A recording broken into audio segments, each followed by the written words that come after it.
Halo, apa kabar? Assalamualaikum warahmatullahi wabarakatuh. Kita ketemu lagi di hari Jumat. Mudah-mudahan Jumat ini membawa keberkahan pada kita semua. Senang sekali atas perhatian dan kebersamaan Anda.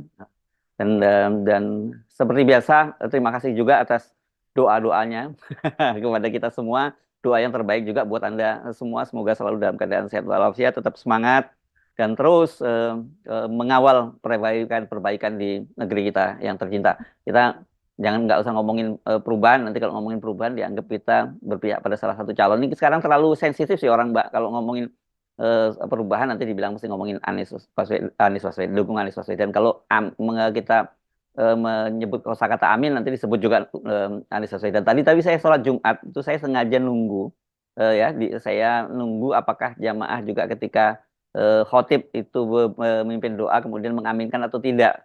Saya mau cermati ternyata di masjid saya masih mengaminkan semua, tidak mengkobulkan seperti yang terjadi di istana. Gitu Mbak Agi. Iya ya, dan selain terjadi di istana juga waktu itu ada wawancara dengan AHY ya Mas Irsu ya, Oh iya dan iya iya iya aja ya, iya iya. dengan AHY dan ada orangnya, orang AHY di belakang AHY yang setiap kali AHY mengatakan sesuatu, sebuah harapan begitu, orang itu langsung menjawab kobul, kobul. Jadi kepada yang mendengarkan maupun kepada wartawan, karena biasa wartawan kan juga secara otomatis ketika kita mewawancarai seseorang dan dia mengucapkan doa atau harapan, kita juga menjawab amin Pak, amin gitu kan. Tapi dia Mm-mm, langsung mencegah itu begitu kan. mm-mm. Langsung ada kobul kobul. Jadi itulah yang kemudian sekarang kita lihat ini menjadi bahan lucu-lucuan Mas Hersu Iya, di dan itu bahan bercandaan antara Ustadz Abdul Somad dengan Pak Anies Baswedan kemarin berapa hari yang lalu ya, 2 hari yang lalu ketemu dengan eh saya, ya 2 hari, tiga, dia kan pertemunya 13-14 ya, jadi 2 hari dan 3 hari yang lalu lah ketemu gitu ya, itu jadi bahan ya. bahan bercandaan. Memang ini dilematis ya kalau begini nih, ini yang siapa sebenarnya yang mencampur adukkan urusan agama dengan politik kan. Tetapi akal sehat bangsa kita alhamdulillah ternyata itu hanya di istana dan juga di partai-partai koalisi pendukung Pak Prabowo Gibran saja yang mengubah kalimat amin menjadi kobul. Kalau di masjid-masjid, alhamdulillah ternyata tidak seperti itu, Mbak. Tapi tolong buat Anda kalau menemukan ada masjid yang kemudian waktu sholat Jumat atau apa kemudian atau sholat biasa ketika imam menyampaikan membaca Al-Fatihah dan sampai pada penghujungnya ada yang kobul, bukan amin, tolong divideokan, dikirim ke kami. Pasti itu menarik banget untuk diputar ya. Lagi ya. Oke, selingan. Mari kita bahas topik-topik kita. Ada soal juga yang menurut saya menarik juga gitu yang ini bagian dari menurut saya lucu-lucu serius gitu soal soal isu Gibran paling nggak berani debat itu kan sekarang ini paling ditunggu ya bersamaan dengan usainya debat kemarin dan orang paling menunggu sekarang adalah debat kandidat cawapres itu pada tanggal 22 Desember 2023 ini karena di situ yang paling ditunggu adalah bagaimana tampilnya Gibran, tapi orang kata salah satu tim kampanye nasionalnya Prabowo Gibran lupa bahwa satu-satunya cawapres yang pernah debat itu Gibran. Nah, nanti kita bahas soal itu. Ini ternyata faktanya benar, Mbak, yang pernah debat itu cuma Gibran. Itu satu soal yang saya kira nanti kita bahas. Di luar itu apa Mbak, yang akan kita bahas, Mbak Agi? Iya, saat ini Mas Irsu sedang ramai ya dari kubu 03. Mereka gundah gulana gitu dan kecewa Mm-mm, juga gitu, Mas Irsu. Kabarnya juga akan melaporkan peristiwa ini mm-mm, kepada ini Bawaslu begitu ya. mm-mm, Karena ada 70 baliho atau spanduk begitu yang dipasang di Banten itu dicopot begitu hanya dalam waktu beberapa jam saja. Baliho tersebut dipasang dalam rangka menyambut kedatangan dari Pak Mahfud MD yang mm-mm. akan kampanye di Banten. Jadi ini luar biasa masif ya serangan hal-hal seperti ini begitu. Ini kan yang kesekian kalinya. Dan kemudian juga ada satu lagi yang ramai betul di media sosial netizen ini Mas Hersu, itu adalah fitnah yang dilancarkan dari kubu 02. Mm-mm. Saya bisa katakan kenapa ini kubu 02 karena ini yang melancarkan adalah buzzer dari 02 yaitu Mm-mm. Rudi. Ya, dan bagaimana kita bisa melihat ini kubu? Karena ini salah satu buzzer ini memang yang selalu mengikuti Pak Jokowi. Kalau dulu kita melihat pada eh, tahun 2016-2017 ya, ini Mm-mm. adalah kelas berat lah ini Rudi Valinka itu. Tapi kalau kita melihat Kurawa ya, kalau nggak salah akunnya ya. Akunnya @Kurawa, ini di Kurawa. X atau di Twitter ya. Dan kemudian sebelum itu juga kita melihat sebelum ada kontestasi di Pilkada DKI, dia juga adalah salah satu buzzer begitu Mas Hersu yang diundang makan siang di istana Hmm, hmm, begitu. hmm. Ini memang Rudy Valinka ini adalah adik dari Adi MS, yaitu musisi terkenal begitu ya, Hmm, pemilik Twilight Orchestra, dan keduanya ini sebenarnya membuzzer ya. hmm. Si Adi MS ini juga membuzzer dan seringkali juga isi narasinya juga hoax begitu. Tapi kalau Rudy Valinka ini memang jauh lebih parah begitu. Hmm. Jadi kemarin sebelum Pak Prabowo kemudian naik ke apa namanya menjadi capres dengan didampingi oleh Gibran, sebetulnya ini mereka masih berkumpul di Ganjar, Mas Hersu. Jadi Hmm, hmm, hmm, hmm, hmm. semua buzzer ini masih bersatu begitu ya.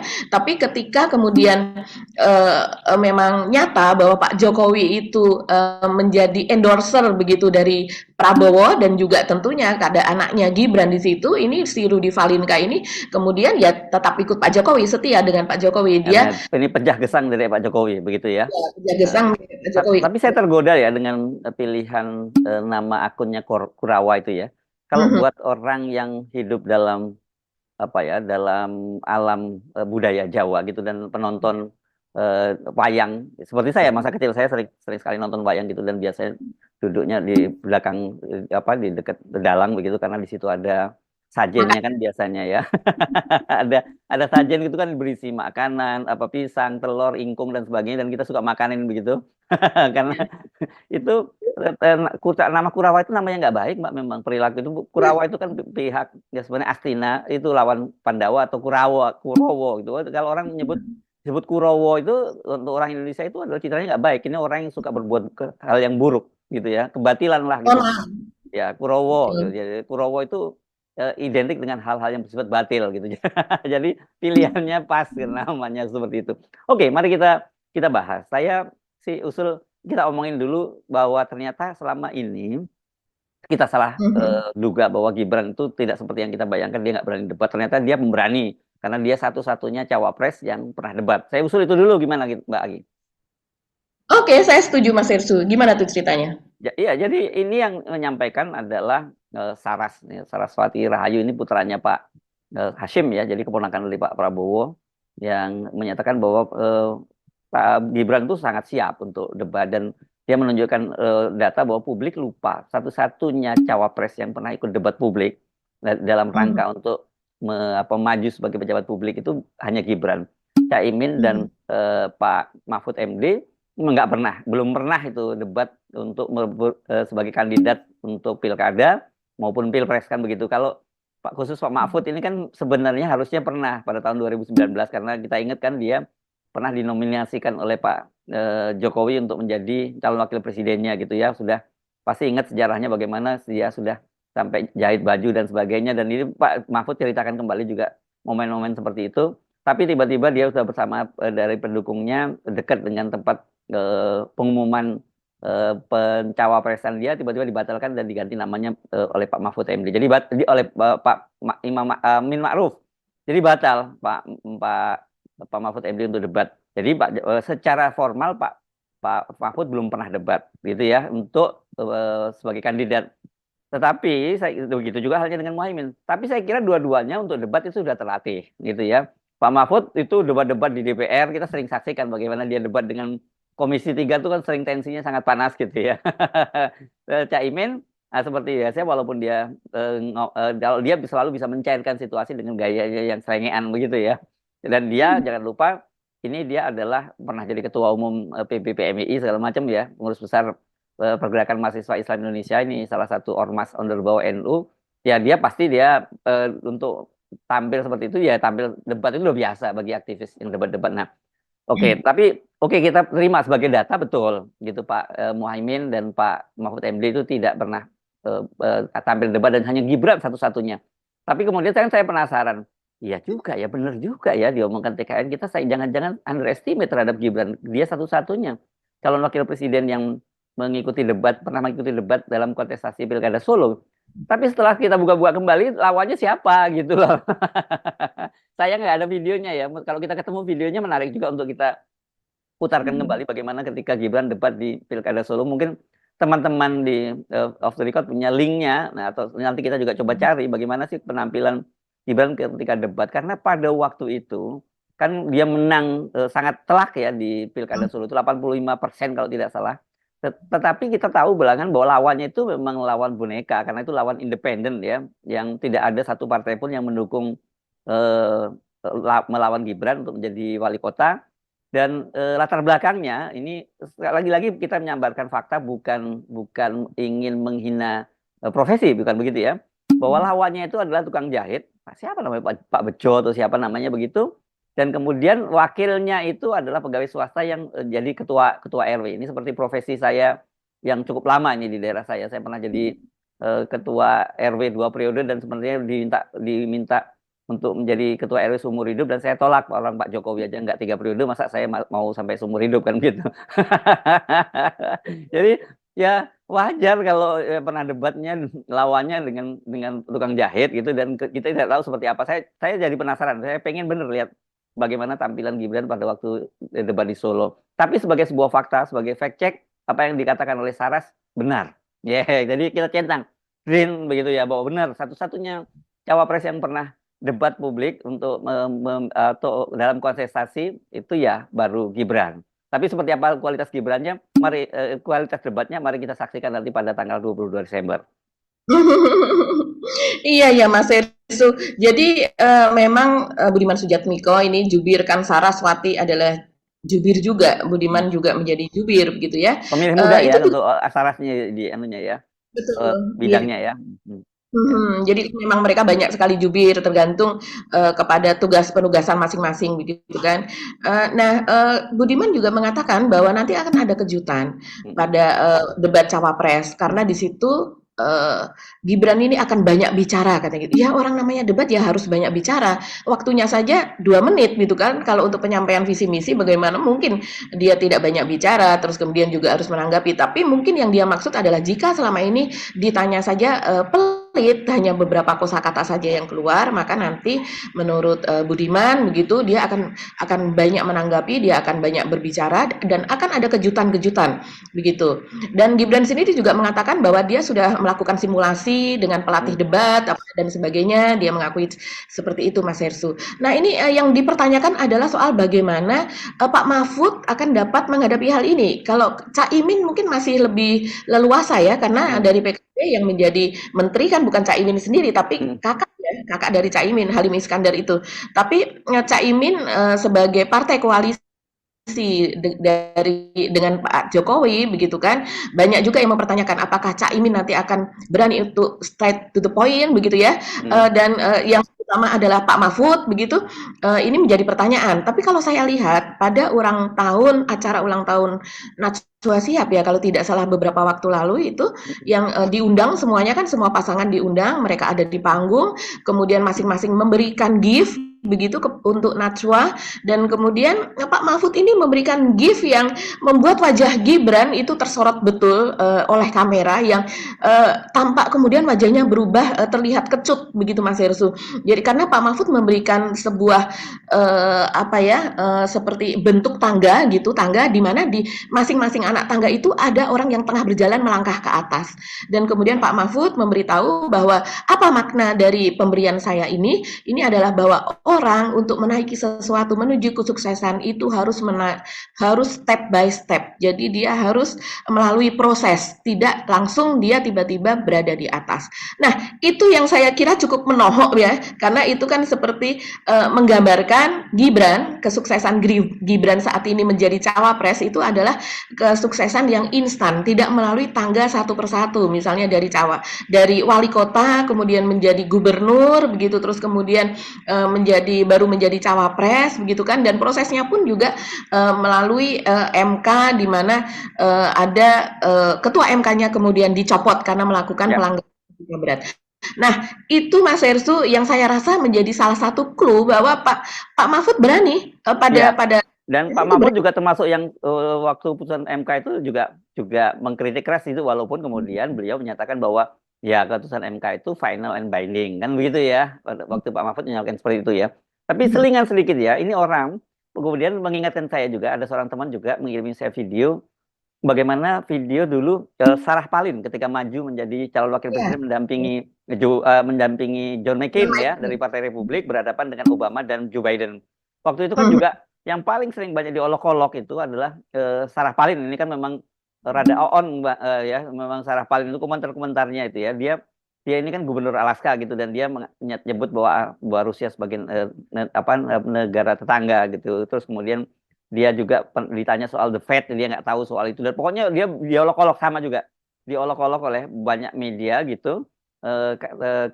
Dan kemudian tapi ternyata ketika dia tampil debat itu mengejutkan, banyak pihak yang terkejut. Nah, jangan-jangan kita kasih ruang ya supaya kita ruang, jangan-jangan nanti Gibran itu bisa seperti Sarah Palin, bisa mengejutkan lawan debatnya, karena waktu itu di tren luar biasa Sarah Palin dan penampilannya cukup mengejutkan ketika dia tampil di arena debat. Tapi setelah saya kulik lagi ternyata orang lupa bahwa Sarah Palin ini bagaimanapun dia pernah tangga yang seperti yang Anda sebut tadi dilalui oleh dia. Dia pernah menjadi wali kota dan pernah kemudian menjadi gubernur Alaska gitu ya.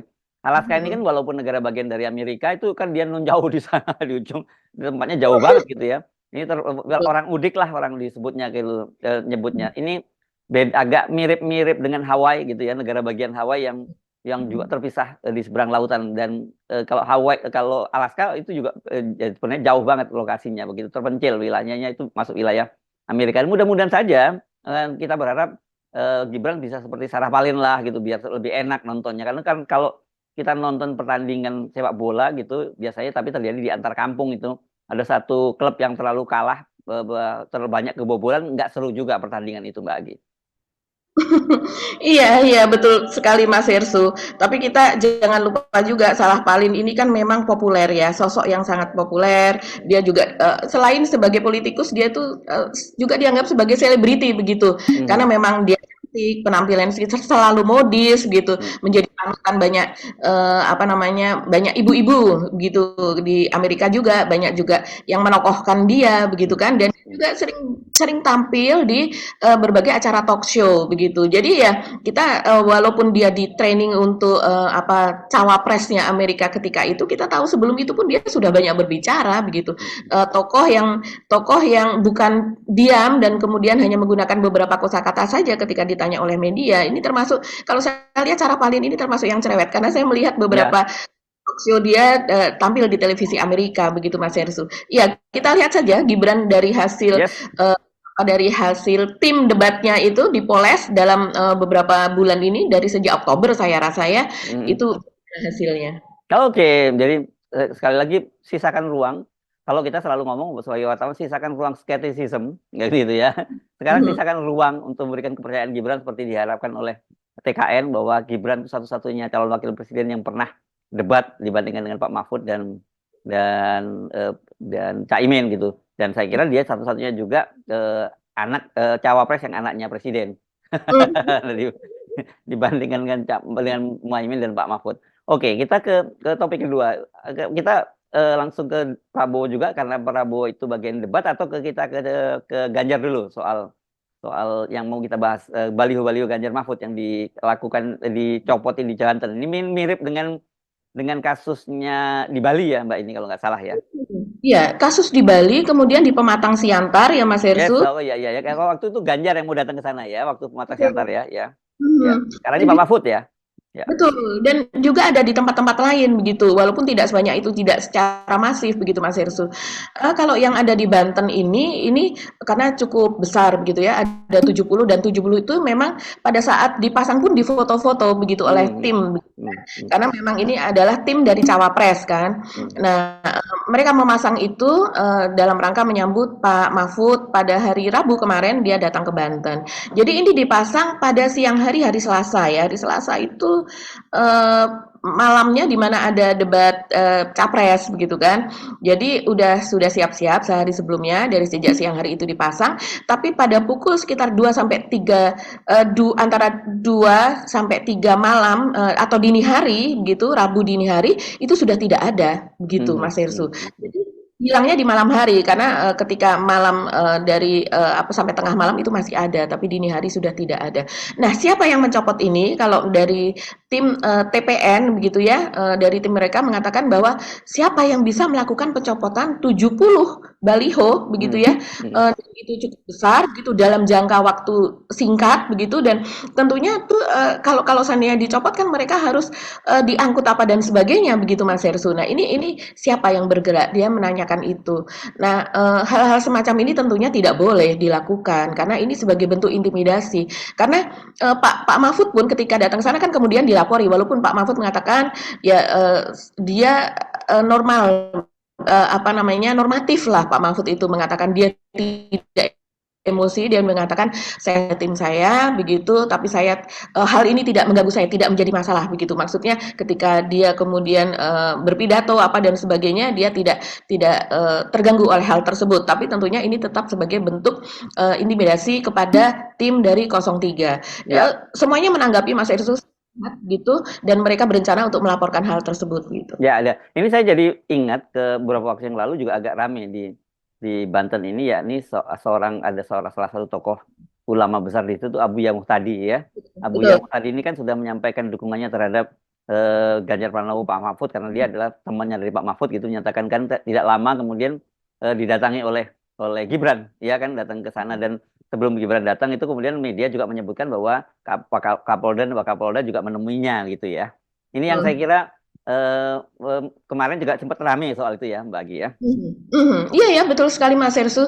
Jadi ini bertubi-tubi yang ada di Banten ini. Kalau yang Gibran itu sampai viral betul begitu ya kedatangan Gibran ke sana. Terus kemudian juga akhirnya dari buzzer juga dari 02 mengatakan bahwa ya Gibran itu tidak hanya untuk mendapatkan dukungan, tapi dia juga memang dalam rangka ingin bersilaturahmi begitu dengan apa dengan Abuya begitu. Tapi memang Abuya ini sudah tidak bisa dibelokkan lagi. Ada lagi viral dari murid Abuya begitu ya yang kemudian ini cukup lucu-lucu sih tapi kita tidak akan menyetelkan di off the record tapi antara lain dia mengatakan ya Abuya itu memang sudah ke Ganjar dan tidak bisa diubah lagi begitu.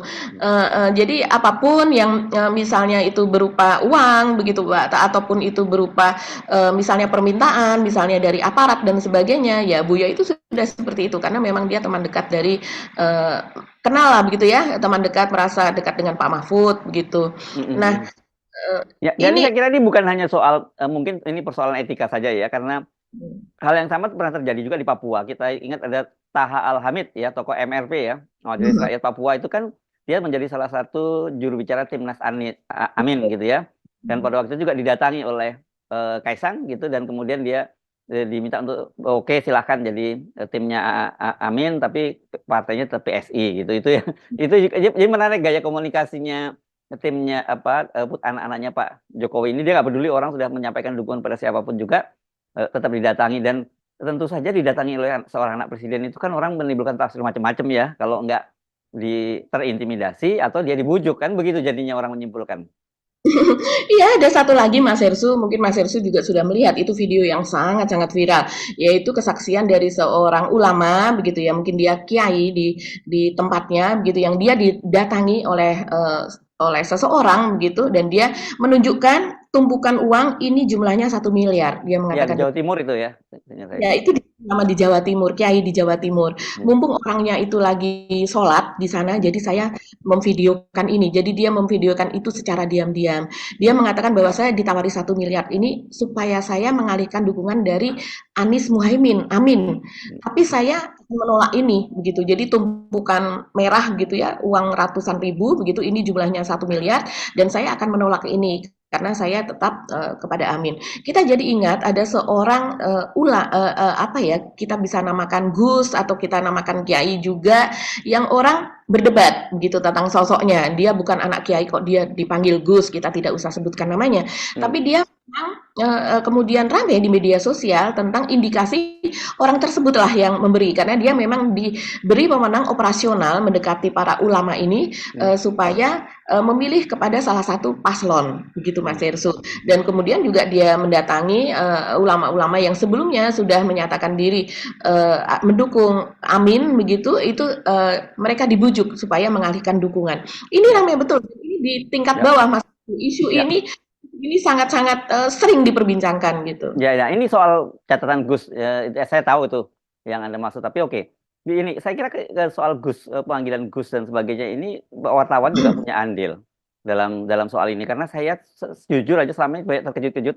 Tiba-tiba kok banyak sekali orang yang kita kenal ya siapa dia tiba-tiba memakai nama Gus gitu. Padahal Gus itu kan itu tradisi pesantren untuk menyebut anak seorang kiai, terutama khususnya kiai-kiai besar lah ya. Kiai kecil di level kampung itu juga dipanggil oleh Gus oleh lingkungannya begitu. Dan ini kan sebenarnya tradisi-tradisi feodal yang ya silakan kita tidak melakukan kritik terhadap itu karena tradisi di kalangan pesantren. Tapi ketika dia masuk ke wilayah publik dalam hal ini seperti media, media itu kan harusnya egaliter. Itu yang sering kita kita sebutkan. Saya ingat dulu ketika Gus Dur pun yang orang kemudian Gus Dur kan nama yang melekat betul nama ya. Ketika menjadi presiden, saya tidak pernah menyebut Presiden Gus Dur. Saya menyebutnya Presiden Abdurrahman Wahid karena itu adalah panggilan resmi dalam kepresidenan. Jadi wilayah wilayah domestik di pesantren mestinya jangan bawa masuk ke wilayah media sama dengan kita kalau menulis kan sepertinya kita bisa cukup menghina Jokowi, tidak Hmm. tidak pakai Pak Jokowi atau beliau gitu tidak. Ketika kita menuliskannya, kecuali kalau kita dalam panggilan oral kita bertemu atau apa kita menyebutnya bisa kita menggunakan kata beliau. Tapi secara prinsip kalau ke penulisan ya harusnya egaliter. Kenapa? Karena bisa saja yang membaca kan buat Anda yang tidak di dalam tradisi NU merasa siapa kan gue bukan bukan santrinya jadi saya tidak perlu manggil Gus gitu atau seorang kiai besar kan dia tidak juga memanggil Gus dong pada anak muda yang dipanggil Gus itu gitu jadi silahkan harusnya wilayah masalah Gus dan sebagainya itu ya digunakan di dalam internal pesantren jangan masuk ke wilayah publik seperti di media apalagi kemudian kalau Gusnya Gus jadi-jadian karena ini kan berkaitan dengan justifikasi juga kan gitu ini bebannya berat loh nama Gus itu melekat dengan segala kehormatannya yang di situ dan bukan hanya kehormatan itu keilmuan juga gitu yang harus kita kita hormati itu kan dalam NU itu kan ada salah satu kalimat satu kitab pegangan yang pertama kali yang menentukan bahwa adab itu lebih tinggi dari ilmu gitu jadi orang itu penting beradab dulu baru berilmu itu konsep ta'alim muta'alimnya itu ya ada kitabnya itu yang dipelajari di kalangan Nahdiyin yang itu tadi menentukan adab makanya kenapa kemudian seorang santri itu sangat tawadu terhadap kiainya ketika kiainya turun dari surau atau langgar atau masjid dia yang menyiapkan sandalnya dan kalau kemudian jalan dia membungkuk kepada kiainya itu bukan kultus tapi itu lebih pada semacam adab penghormatan terhadap kiai yang ilmunya memang tinggi. Nah kalau ilmunya saja rawinya ilmunya juga nggak jelas tiba-tiba kemudian di mana-mana dipanggil Gus, ya ini jadi rusak jadinya gitu kan. Itu yang terjadi akhirnya Gus-Gus ini kemudian bergentayangan kemana-mana jadi operator politik saja. Ini catatan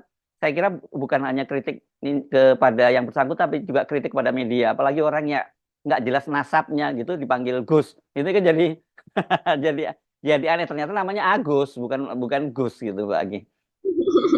Ya, ini kan memang politik pecah belah ya Mas Hersu. Yang dikatakan Mas Hersu tadi adalah hal-hal yang ideal yang terjadi di dalam kultur budaya begitu, di dalam kehidupan sehari-hari. Tapi sekarang kita banyak sekali kehidupan itu berlangsung itu di dunia maya dan nama-nama Gus itu tadi muncul begitu banyak tidak hanya Gus yang menjadi operator politik ini, ada juga Gus-Gus yang menjadi buzzer. Jadi dia Hmm. menamakan dirinya sebagai Gus, dia sendiri yang menyebut itu dan kemudian memakai akun Gus gitu hanya untuk supaya orang tertarik menjadi follower dia dan kemudian dia bernarasi macam-macam Mas Irsu. Ini banyak sekali buzzer-buzzer yang memakai Gus-Gus seperti itu. Jadi di era media sosial seperti saat ini kita sendiri memang harus jeli untuk melihat siapa sih orang ini Iya, sebenarnya. iya, iya. Dan media harusnya berperan seperti itu. Makanya itu, ketika dulu kan saya menyampaikan kritik keras juga Bung Rocky soal wartawan ketika bertanya pada narasumber harus izin duluan begitu. Ini kan tradisi militer gitu yang diadopsi ke ranah publik. Nah, enggak di militer memang tradisinya seperti itu. Seorang anak buah kepada komandannya ketika dia menyampaikan satu izin komandan. Itu tradisi yang harus dipegang teguh di militer karena memang tradisi mereka seperti itu hierarkinya sangat apa ya sangat harus dikeraskan kalau kalau di militer nggak ada hierarki itu berbahaya kan Mbak ketika perintah tembak ya harus tembak gitu tapi kalau dalam dunia kita dunia yang demokratis apalagi anak sekarang dunia digital disruption itu saya agak agak agak heran sekali ini belajar di mana ya jurnalistiknya gitu setiap kali tanya kok mesti mau izin Pak saya dari ngapain Anda itu mewakili publik untuk mengajukan pertanyaan dan Anda diundang oleh oleh instansi yang bersangkutan untuk menghadiri jumpa pers itu artinya Anda memang diminta untuk mendengarkan dan mengajukan pertanyaan. Kenapa Anda mesti izin? Anda bukan bawahan dari lembaga itu. Wartawan itu bukan bawahan dari instansi yang Anda datangi. Itu yang saya kira saya agak gergetan tuh lihat sikap-sikap semacam itu, Mbak. Dan saya dianggap aneh gitu oleh banyak wartawan. Iya ya, emang era itu terjadi belakangan Mas Sirsu. Ya. Mungkin ketika kita menjadi wartawan di lapangan itu tidak terjadi. Tapi memang belakangan itu, mohon maaf, kenyataannya saya juga diberitahu oleh teman-teman yang masih muda sering berdiskusi dengan wartawan-wartawan muda. Kebetulan saya juga mengajar untuk mata kuliah jurnalistik juga, begitu ya Mas Sirsu. Dan teman-teman muda ini memang mereka berterus terang itu banyak banyak materi lah yang bermain di situ begitu. Dan ini tidak dilakukan oleh semua aparat. Ini ada aparat-aparat tertentu yang mereka misalnya supaya wartawan itu tidak memberitakan perbuatan mereka, maka kemudian si jurnalis itu Mas Hersu kita tahu ya, sekarang televisi aja itu sebetulnya ada ribuan. Televisi komunitas itu sangat-sangat berkembang di Indonesia begitu dan mereka seringkali yang lebih sering dilihat daripada televisi nasional begitu. Begitu juga apalagi media online. Media online itu hanya sekedar rumah biasa yang sepertinya dihuni oleh oleh keluarga begitu. Itu bisa menjadi sebuah kantor media online. Sangat berbeda dengan di masa kita. Dan itu sangat mempengaruhi bagaimana medsos itu berkembang karena online ini kemudian juga masuk ke dalam medsos gitu kan seperti Instagram itu kan di dalamnya tidak hanya akun-akun personal tapi juga akun komunitas dan kemudian juga akun-akun dari media begitu. Dan ini jumlahnya kita nggak tahu jumlahnya yang sebenarnya berapa karena memang tidak terhitung lagi begitu. Tapi kalau kita ingin menghitung secara jelas mungkin kita perlu ke aliansi jurnalistik, ke AJI begitu ya. Terus kemudian ke PWI, terus kemudian ke media cyber ada beberapa organisasi wartawan yang bergerak di media cyber yaitu media online itu kan juga ada gitu. Jadi organisasi wartawan pun kan sekarang juga banyak sekali. Nah, yang terdaftar itulah mungkin yang kalau dijumlahkan kita baru bisa oh sebenarnya yang resmi sekian gitu. Tapi memang tidak ada undang-undangnya juga bahwa wartawan itu harus misalnya ikut PWI, misalnya ikut IJTI, juga tidak ada peraturan itu. Kita sebetulnya bebas gitu, hanya perlu melaporkan saja begitu bahwa kami memiliki organisasi yang terdaftar di Kemenkumham dan sebagainya seperti itu. Jadi organisasi media kita mendaftarnya. Itulah Mas Hersu yang kemudian membuat situasi seperti ini. Orang padahal dia buzzer, kemudian dia jadi beternak media. Itu saya lihat sendiri ada seorang teman yang memiliki puluhan media. Namanya ini dan itu dibuat ketika dia di hire atau dia disewa sebagai buzzer sebuah kontestasi. Jadi misalnya ada sebuah organisasi besar, itu dia ada beberapa calon begitu ya untuk menjadi ketua umumnya dan kemudian si orang ini yang dia memang bergerak di bidang media branding begitu, personal branding juga dan dia disewa dan dia kemudian berdasarkan transaksi ini itu sudah ada di di dalam perjanjian gitu dia akan membuat sekian jumlah media dalam waktu singkat. Nah, di semua media itu kemudian digelontorkan dengan berbagai informasi secara masif begitu. Itu berlaku di dunia saat ini begitu. Yes, Dan permainannya adalah uang. Jadi kita jangan heran kalau seandainya itu memang kemudian terjadi perubahan budaya juga Mas Hersu di beberapa bahkan saya lihat misalnya ada seorang wartawan kemudian saya juga tertawa gitu ya. Oh Pak polisi itu semuanya dia menyebut polisi begitu ya bahwa semuanya itu inilah CS sama saya bahkan sampai saya pindah rumah pun dibantuin pakai mobil polisi loh gitu. Saya antara percaya dan tidak dengan pengakuan orang tersebut tapi dia wartawan dan wartawan yang saya kenal begitu ya. Ya kedekatannya seperti itu boleh saja begitu tapi kalau dalam rangka kedekatan kemudian membuat narasi dia dalam berjurnalistik begitu ya itu menjadi berubah nah itu kan sangat-sangat kita sayangkan dan saya yakin juga polisi tidak semuanya seperti itu begitu. Oke. Balik ke laptop lagi nih. Sekarang kita bahas satu topik lagi dong ya yang soal tadi yang ada sebut tadi Kurowo tadi yang menyebar fitnah ini saya kira buntut debat yang pertama ya karena memang waktu itu saya menyebutnya Pak Prabowo masuk dalam jebakan Batman begitu ya karena dia menanyakan soal yang mungkin diharapkan bisa menyudutkan Anies Baswedan dan saya kira kalau orang yang melek literasi nggak akan melakukan seperti yang dilakukan oleh Pak Prabowo karena Pak Prabowo kan diminta untuk Pak Prabowo-nya sendiri saya kira pertanyaannya datar ya kelihatannya enggak, bukan nadanya ingin menyerang sebenarnya, tapi tetap saja diartikan kemudian itu di framing itu sebagai buat usaha framing kan, menanyakan soal pembangunan tempat ibadah, khususnya gereja lah, gitu yang Hmm. sulit gitu. Dan selama Hmm. ini kan Anies Baswedan itu dicitrakan sebagai bapak politik identitas, bahkan ini dinobatkan oleh PSI sebagai bapak politik identitas. Itu tadi, makanya Pak Prabowo konteksnya kenapa menanyakan itu, tapi kan pertanyaan Pak Prabowo itu salah karena itu dia itu akan langsung dimakan oleh Anies kan begitu. Kita tonton sebentar videonya ya, Mbak. Kira yang sangat dirasakan oleh banyak kelompok, terutama kelompok minoritas, Pak. Saya ingin tanya bagaimana tanggapan Bapak tentang keluhan adanya kelompok-kelompok minoritas yang ingin membuat tempat ibadah tapi sangat sulit karena faktor-faktor yang dipersulit oleh birokrasi dan sebagainya. Masih ada waktu, Bapak? Cukup. Sudah cukup? Baik. Terima kasih. Pak Prabowo, perlu kami sampaikan bahwa ketika kami bertugas di Jakarta, maka ada begitu banyak izin-izin gereja yang mandek 30 tahun, 40 tahun, dan tuntas dibereskan. Oke? Antrian yang amat panjang, yang tidak pernah selesai. Dan kemudian banyak kelompok agama, dari mulai Buddha, Hindu, Kristen, yang mengalami kesulitan mendirikan tempat ibadah, mereka menerima izin tempat ibadah dan mereka bisa beribadah dengan baik. Dan kalau boleh saya laporkan, dalam sejarah Gubernur Jakarta yang paling banyak memberikan izin rumah ibadah adalah Gubernur Anies Baswedan.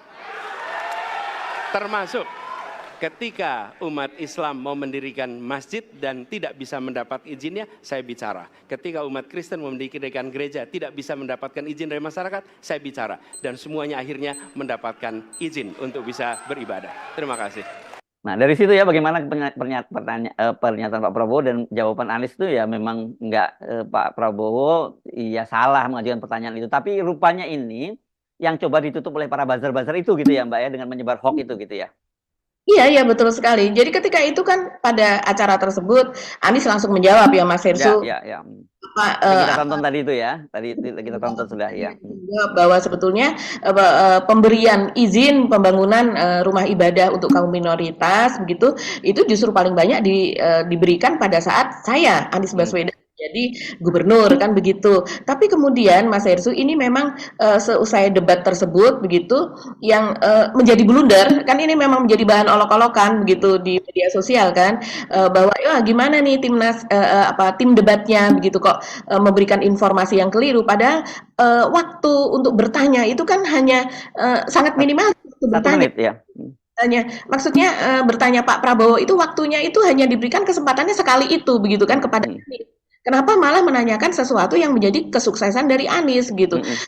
Bagaimana dengan timnya, bagaimana dengan buzzernya begitu kan. Nah, terus kemudian memang sesudah itu Mas Hersu, ini ada cuitan dari Rudy Valinka itu tadi yang akunnya adalah @kurowo begitu, yang dia mengatakan seperti ini Mas Hersu. Hanya dalam waktu 5 tahun Anies menjabat Gubernur DKI, dia sukses memusnahkan gereja di Jakarta sebanyak 1.449 gereja hilang katanya. Luar biasa gereja menurut Rudy Valinka. Dengan data seperti ini, gue sekarang heran kalau ada umat Kristiani yang masih membela dia. Ini provokasi kepada umat Kristiani. Dan sudah itu dia mengatakan padahal sudah jelas orang ini sebagai bapak intoleransi Indonesia. Itu sangat-sangat luar biasa Mas Esu. Dan dia kemudian menyertakan sebuah data. Data itu dia ambil dari CNBC Indonesia begitu. Nah, ini kemudian menjadi rame Mas Hesu dan ditanggapi oleh banyak kalangan selain oleh netizen ini juga ditanggapi salah satunya itu oleh wakil sekjen dari Partai Demokrat ya Jansen Sitindaun begitu.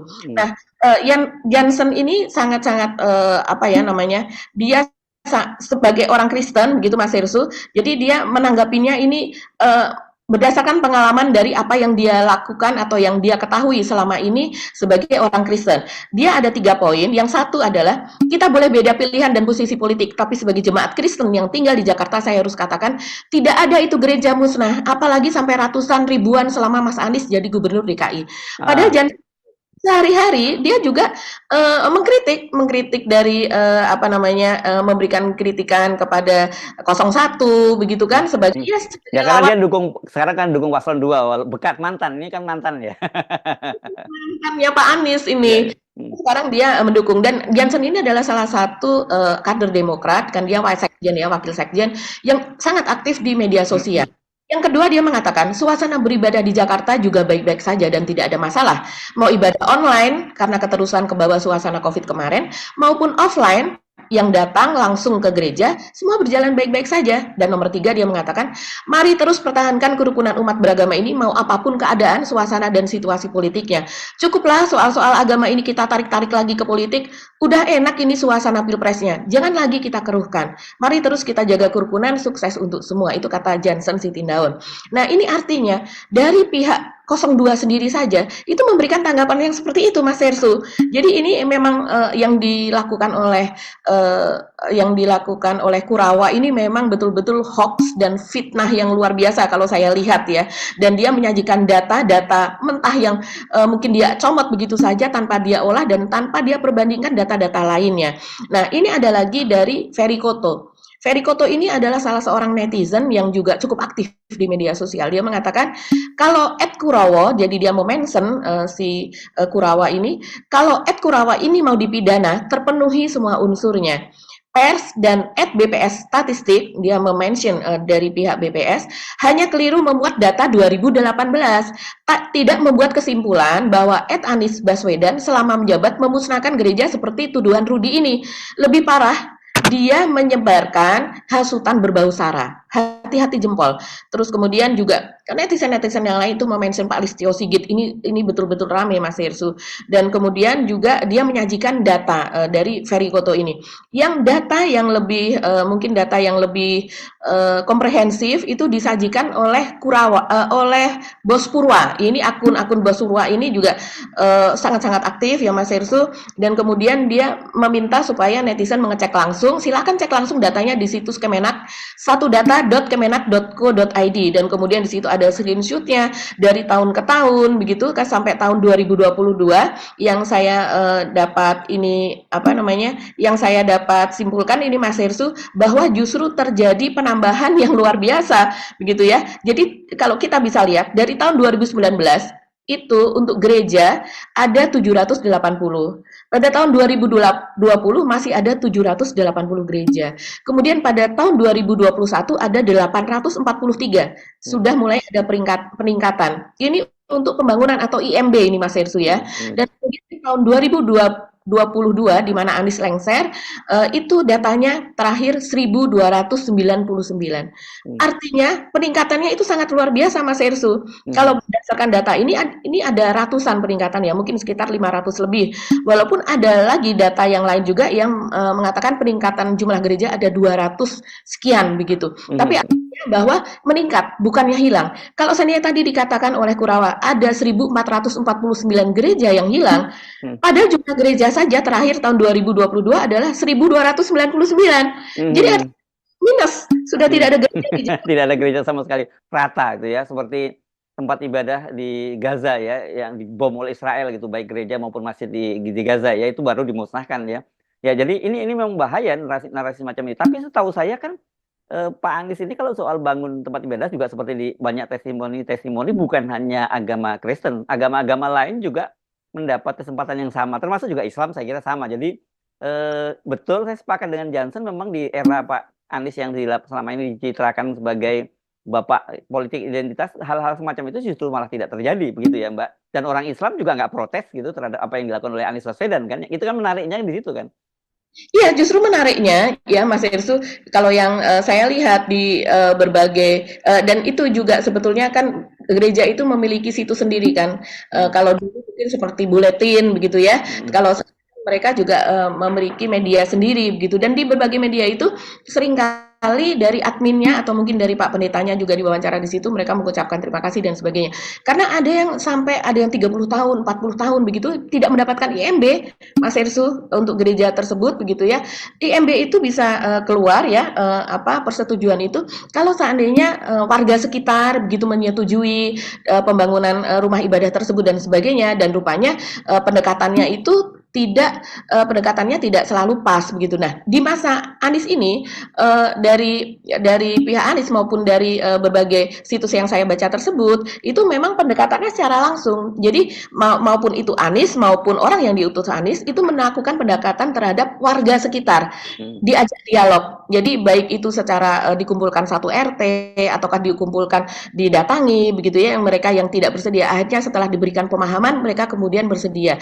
Jadi dalam hal ini Pemprov begitu membantu dengan melakukan dialog atau pendekatan kepada warga sekitar di mana gereja tersebut akan dibangun. Biasanya gereja dibangun karena memang jamaahnya sudah mencukupi jamaah untuk di sekitar itu. Kalau seandainya jamaahnya Jemaat ya kalau mereka nyebutnya ya.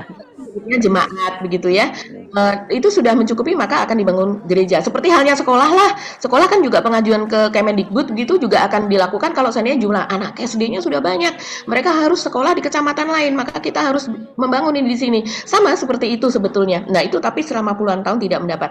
Jadi apa yang dikatakan oleh Pak Prabowo mempertanyakan bahwa Anies ini mempersulit pendirian rumah ibadah untuk minoritas, ya ini memang faktual di lapangan sama sekali tidak seperti itu. Mungkin kita bisa ikuti video dari pendeta Jason, namanya ini cukup sulit, Jason Balom Papueng. Nah ini salah satu sahabat Anies saya rasa, karena belum lama ini juga ada gereja di Jakarta Barat kalau tidak salah ya bulan November ini ketika Anies pun sudah dicalonkan, karena artinya dia juga diundang ke situ dan kemudian banyak pendeta yang hadir, jemaat yang hadir, dan kemudian juga mereka berterima kasih karena ada 50 IMB itu yang akhirnya terwujud begitu. Oh, Untuk jadi ini IMB yang dulu diterbitkan di masa Anies masih jadi gubernur gitu ya kira-kira ya yang dibangun. jadi gubernur dan kemudian Ya. gereja itu sekarang sudah berdiri. Tapi mari kita ikuti Mas Heru salah satu karena pendeta Jason ini beberapa kali begitu dia berhubungan dengan Anies soal pendirian gereja ini, dan ini salah satu pidatonya.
Gereja ini dibangun 1839 dan 2021 memiliki wajah baru yang semoga membawa keberkahan bagi semuanya.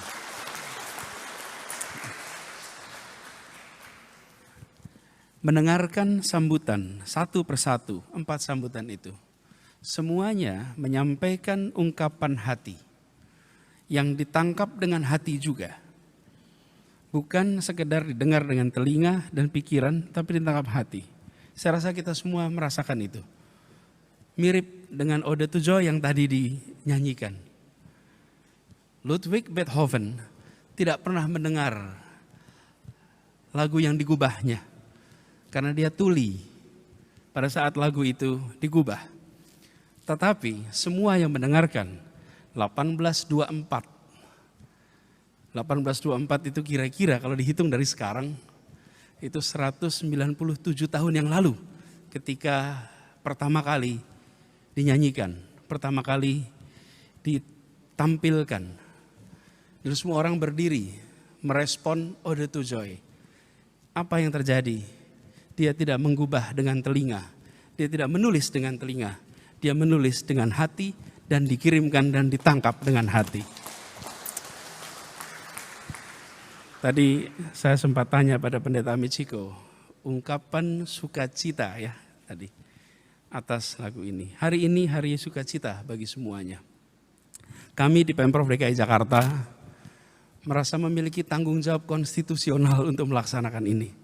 Saya ingat bulannya Desember tahunnya 2017 masuk ke sini menjelang peringatan perayaan Hari Natal tanggal 24. Dan berada di tempat ini menyaksikan bangunan yang memiliki nilai sejarah yang luar biasa. Ini bukan sekedar tempat ibadah bagi jemaat GPIB. Tapi ini adalah juga sebuah monumen bersejarah bagi bangsa Indonesia dan bagi umat manusia. Karena bangunan ini menjadi saksi perjalanan kemanusiaan. Bangunan ini menjadi saksi perjalanan Jakarta. Dan orgel yang ada di sini termasuk salah satu dari sedikit orgel tua yang ada di dunia. Karena itu kita harus rawat sama-sama. Jadi sesudah itu percakapan dimulai, pembicaraan dimulai, bekerja bersama dengan pemerintah seringkali memerlukan waktu. Kalau pemerintah itu bukan lambat tapi pelan. Beda pelan sama lambat. Kalau lambat itu tidak sesuai target. Kalau pelan itu, Bapak Ibu tahu Tai Chi. Tai Chi itu lambat atau pelan? Pelan. Tai Chi itu pelan, tidak ada Tai Chi yang cepat. Tai Chi itu lambat, tapi itulah kerja proses. Dan kita bersyukur setelah melewati proses yang cukup panjang, hari ini kita menyaksikan tuntasnya pemugaran dari Gereja Immanuel. Di sini ada 4 hal yang kemarin dibangun. Revitalisasi interior, revitalisasi eksterior gereja, kemudian lift yang tadi saya merasakan naik liftnya ke atas. Jadi semoga ini penyandang disabilitas, orang tua bisa leluasa masuk ke gereja ini. Dan yang tidak kalah penting adalah perbaikan orgel ini. Ini adalah satu cagar budaya yang luar biasa. Ini harus kita rawat sama-sama.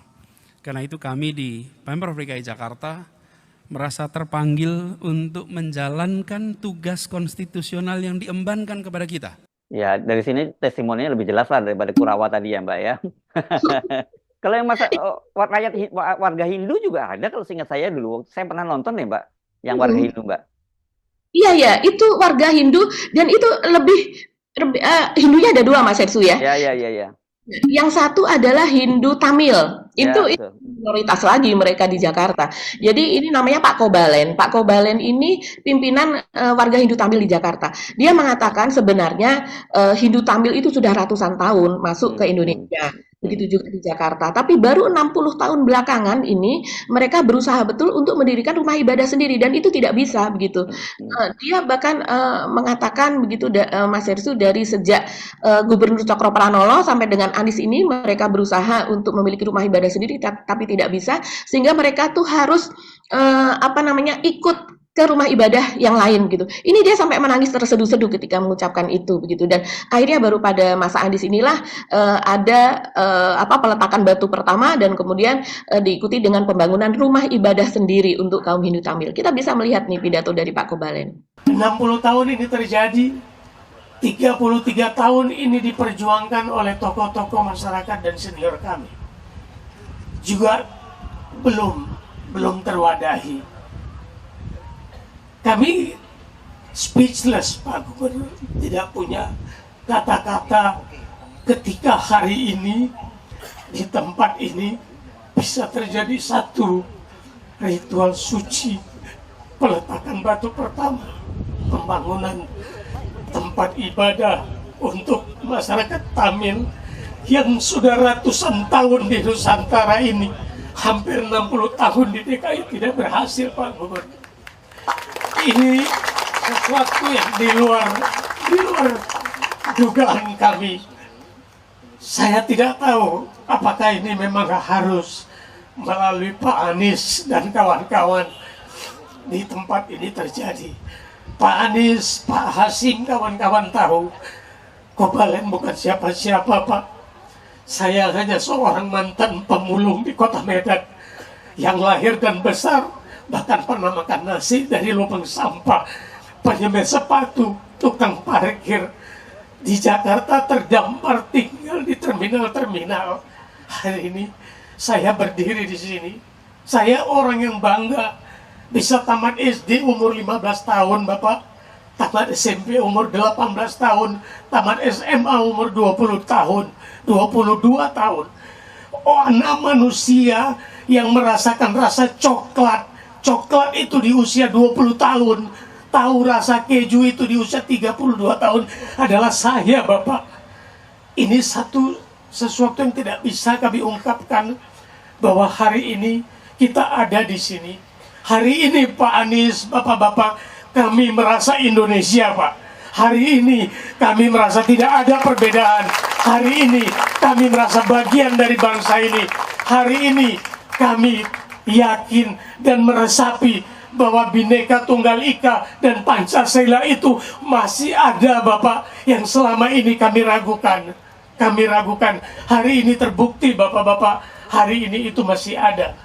Oke, satu lagi fakta, dua ya, berarti udah terbantahkan di situ ya. Masih ada lagi, Mbak? Yang lainnya mungkin kita bisa lihat salah satu yang juga cukup mengharukan begitu, Mas Ersu, itu yang dikatakan oleh salah satu pemuka agama Hindu ya, Hindu Bali kalau ini, Mas Ersu. Ya. Bali. Ya, dia mengatakan bahwa sudah lama sekali menginginkan mereka memiliki alat kremasi sendiri. Mungkin ini tidak bisa disampaikan dengan cara apapun. Semenjak Pak Gubernur Anies jadi Gubernur DKI, Bapak Ibu boleh ingat, ini Kecamatan Cilincing, kecamatan yang jauh dari ibu kota. Sudah 4 kali ke Cilincing.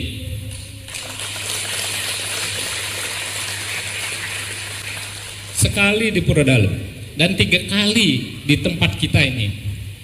Tempat ini adalah tempat rumah masa depan kita. Ya, Bapak Ibu ya. Ini rumah masa depan kita. Itu Pak Gubernur. Semoga Pak Gubernur sehat selalu bersama keluarga. Kami menyadari semenjak kami ke Jakarta, 10 gubernur yang kami lalui, dari Cokro Pranolo sampai Bapak Anies. Baru kali inilah Gubernur aware sama umat yang kita. Saya tidak menyanjung Pak Gubernur, tapi ini nyata ya, yang terasa banget di batin kami. Terus kemudian terima kasih dan penghargaan yang sangat tinggi Pak Gubernur. Kami secara personality baik dengan Gubernur. Dengan kondisi kami yang ada di Jakarta, Bapak memberikan kami bantuan dalam bentuk apapun kami minta, ternyata Bapak aware, ya, peduli dengan keadaan kami. sekian lama, baru sekian lama Bapak jadi gubernur sudah 3 kali ke sini, apapun kami minta sudah terpenuhi.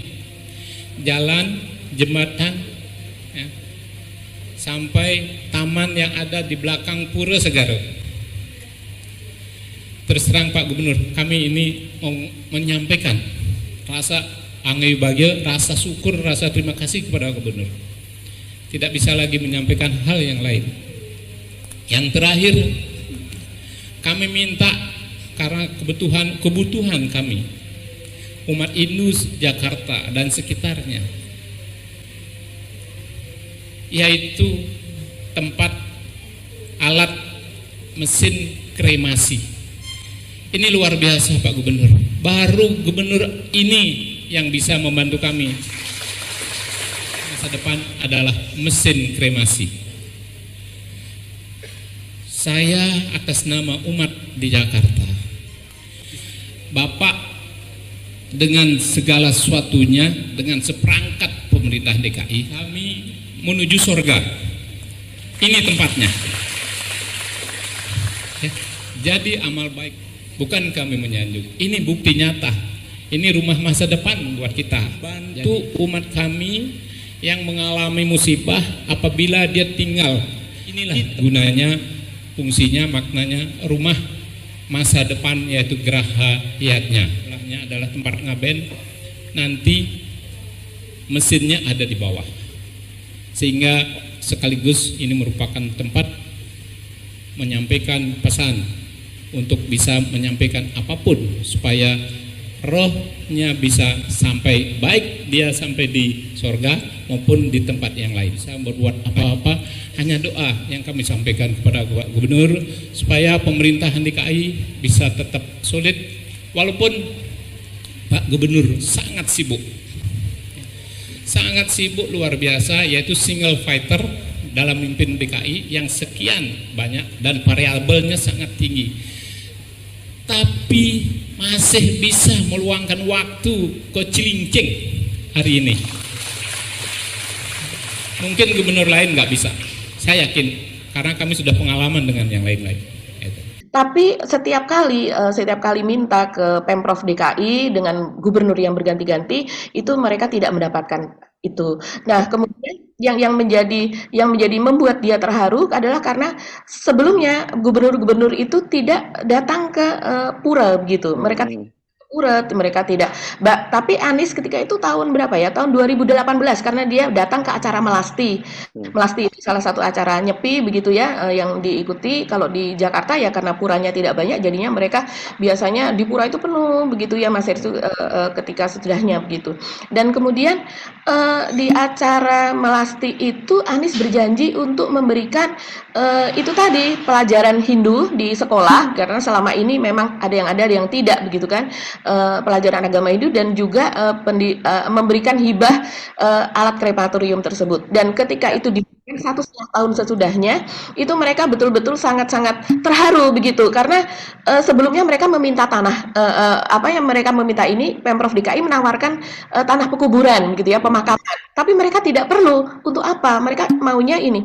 Nah, selama ini apalagi yang beragama Hindu tetapi yang kurang mampu, itu mereka kan terpaksa harus mengkremasikan gitu di tempat lain yang harganya sangat-sangat mahal, berjuta-juta begitu. Tapi dengan memiliki alat kremasi sendiri, sehingga mereka semuanya dapat dikremasi sendiri, dan kemudian juga biayanya dapat ditekan. Itu Mas Hersu yang kemudian membuat warga Hindu terharu gitu. Kalau saya melihat ya, kalau Hindu dan juga yang jumlahnya tidak begitu besar begitu ya, dan kemudian juga apalagi Hindu Tamil yang dari India juga yang lainnya begitu diperhatikan, saya rasa yang jumlahnya lebih besar yaitu agama Kristen dan Katolik, pastilah itu menjadi apa ya, prioritas lah ya. Begitu kan, jumlahnya sangat-sangat banyak begitu.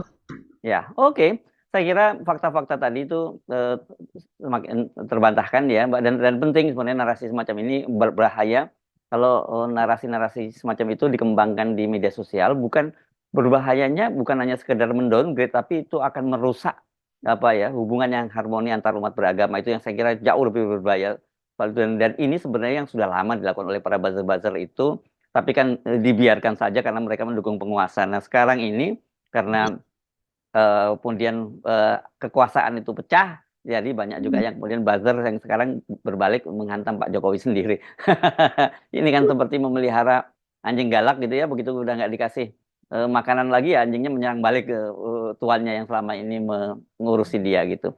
Oke, Mbak Adi, semuanya udah kita bahas ya Mbak Agi ya, topik-topik yang tadi kita tawarkan pada para netizen ya, pada viewer kita ya Mbak Agi ya.